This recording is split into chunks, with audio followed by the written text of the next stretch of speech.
Beautiful souls. எனக்கு கமெண்ட்ல யாரோ கேட்டிருந்தாங்க, நம்ம சக்ராஸ் வந்து ஓப்பன் ஆகிறத விட பேலன்ஸ் ஆகிறது தான் சொல்லணும். பேலன்ஸ் ஆயிடுச்சுன்னு எப்படி புரிஞ்சுக்கலாம் அப்படிங்கிறது.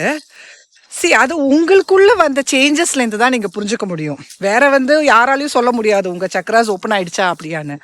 நீங்கள் ரிலேட்டட் டு ஒவ்வொரு சக்ராவும் உங்களோட பிஹேவியரில் நீங்களே சேஞ்சஸ் பார்ப்பீங்க.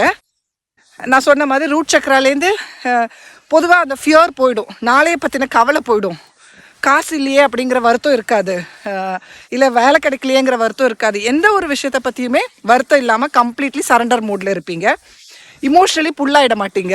யாராவதுலாம் நம்மக்கிட்ட கொஞ்சம் பேசினாலே நமக்கு தெரியாமல் அந்த இறக்க குணம் பயங்கரமாக வந்துட்டு நம்ம தேவையில்லாமல் அவங்களுக்கு காசு கொடுக்கறது, அனலைஸ் பண்ணாமலே அந்த டக்குன்னு அந்த இமோஷனில் விழுந்துருவோம் நம்ம. ஸோ அந்த விஷயங்கள் உங்களுக்கு மாறி இருக்கலாம். உங்களோட செக்ஷுவல் ஆக்டிவிட்டியில் அதுலேயும் you know to set your boundaries. அங்கே நோபடி கேன் யூட்டிலைஸ் யூ. நீங்கள் அங்கே தேவையில்லாமல் தப்பான எந்த ஒரு டெசிஷனும் அங்கேயும் எடுக்க மாட்டீங்க. That relates to your sacral Chakra.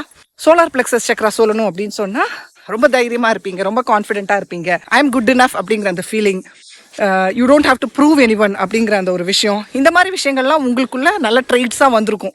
பழைய மாதிரி இல்லாமல் நீங்கள் அந்த ஒரு ஸ்டேஜை ரீச் பண்ணியிருப்பீங்க.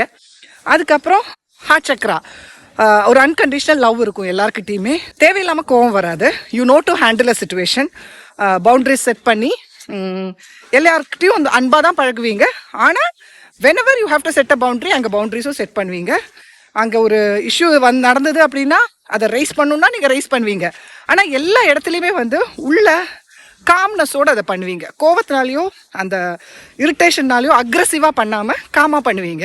த்ரோட் சக்ரா, உண்மையை தைரியமாக பேசுவீங்க. உங்கள் உண்மையை அக்செப்ட் பண்ணுறதுக்கு உங்களுக்கு பிரச்சனையே இருக்காது. எங்கேயுமே தைரியமாக யார்கிட்டையுமே உண்மையை பேசுகிறதுக்கு நீங்கள் தயாராக இருப்பீங்க. அண்ட் தேவையில்லாத பேச்சையும் அவாய்ட் பண்ணிவிடுவீங்க.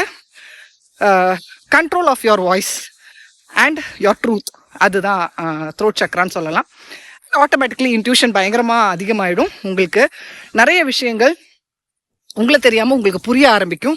முன்னாடிலாம் நம்ம ரியாக்ட் பண்ணிவிடுவோம், ஆனால் இப்போது நம்ம ரெஸ்பாண்ட் பண்ணுவோம். ரியாக்ஷனுக்கு பதிலாக ரெஸ்பான்ஸ் வருவாங்க. அதாவது யோசிக்க கூட வேண்டாம், அந்த மொமெண்ட்லேயே அது நடக்குது அப்படிங்கிறது நமக்கு தெரியும்.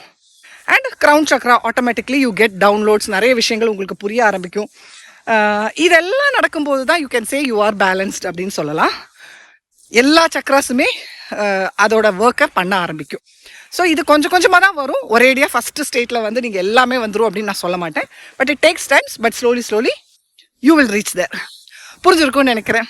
ஓகே டியர்ஸ், டேக் கேர், பாய்.